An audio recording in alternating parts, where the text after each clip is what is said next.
Hello everyone, MacLeod here with another story from the realms of the dice. Today we're going to look at a story that really underlines the importance of a very good session 0 before you start a new adventure, even with people you already know. Let's look at the post. So this happened a few years ago, but I'll do my best to give an accurate account. Me and some friends had just started out Curse of Strahd, after having spent the previous year playing a homebrewish campaign in a homebrew setting based on our city. We all had fun playing together, and no one was ever really a problem, aside from the usual zoning out when it's not their turn and whatnot. We did a session 0 so DM could learn our backstories, and then we met up again the next week to start the campaign. Everyone was really excited about a new campaign with all the new characters. There were 3 people in our party, but the important players are myself, a blood hunter named Maria, and our rogue, we'll call him Stone. The other party member is blameless here, and the only important thing is that he was a paladin. Stone had never been the disruptive type, maybe a bit quiet sometimes, and occasionally checked out when not in combat, but other than that, a totally fine player. And then session 1 happened. Somehow, the party found themselves in an old abandoned house, and after clearing out most of it, the DM informed us that the paladin sent something evil under the floor.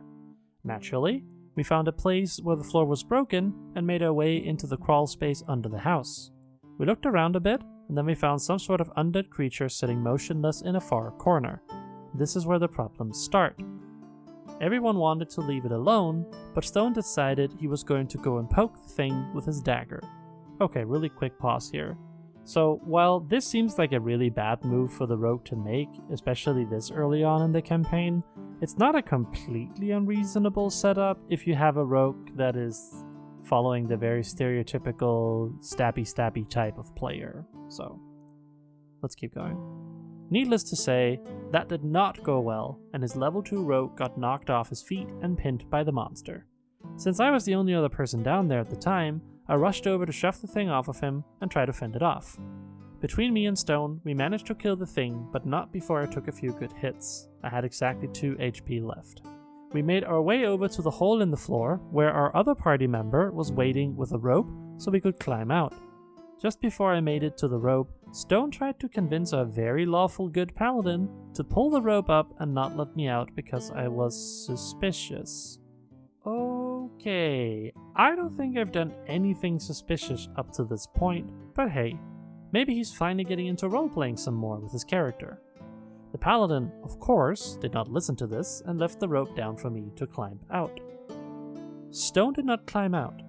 He stood at the bottom of the rope for a bit, looking up at us. He then says to the DM, "I take my dagger out and throw it at Maria."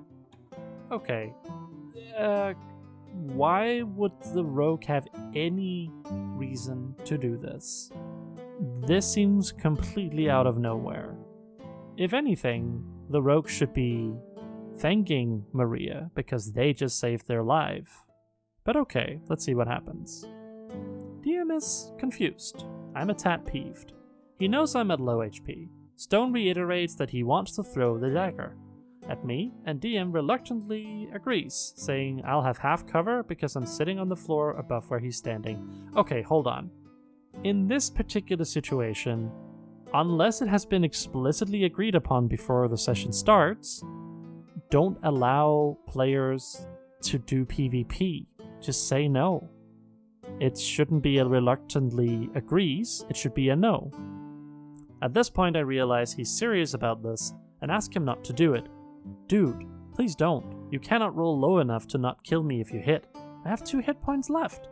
He giggles at this gleefully. Stone rolls, 18 plus modifier, hits, damage rolled 4. And then, just like that, my character is laying on the floor and bleeding out. You know, as much as murder hobos can be a fun stereotype to do sometimes in this game, clearly OP did not want to do any sort of PvP in this case, and the player still did it. That's just a bad move.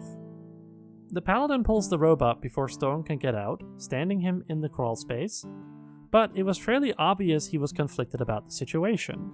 Our paladin was a bit of a socially awkward guy, and him and Stone were pretty good friends. On the other hand, murder isn't cool, and what Stone did was pretty uncalled for. Stone spends the next few death saves convincing the paladin not to heal me because I was, you guessed it, suspicious. Nothing to back that, by the way, I just was. Maria tragically bleeds to death on the floor. Okay, so I have to say, the paladin is not entirely blameless on this one. Really not. The paladin could have stepped in to try and heal Maria. It sounds like the paladin didn't try to do that. Of course, the paladin themselves were trying to weigh the pros and cons of taking a side because they are good friends with Stone, but maybe not so much with OP, or maybe they are. But really, this is just a bit of a mess all around. I'm pretty upset about all this, as I had really liked the character and was super excited about playing her. We played at mine and the DM's place, so I ended the session there and sent everyone home. Never talked to Stone again, and haven't played D&D with that DM either for unrelated reasons. I still play with the Paladin occasionally, and have a way better consistent group now. All's well that ends well, but I'll never understand why. And that's the post.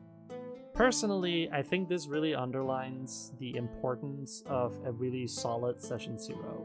While they did mention at the start that they had a Session 0, it sounds like they didn't really iron out the important things that you should iron out at a Session 0. Mainly, what type of adventure do you want to have? Is PvP okay? And so on. All of this is so important to establish even with people you know, so that everybody's expectations match up. Without that, you get situations like this one, where one player believes that it would be hilarious to kill another player, despite the fact that that player did not want to engage in PvP. And that's it for this time, folks. If you liked the video, please like, comment, and subscribe, and I'll see you in the next story.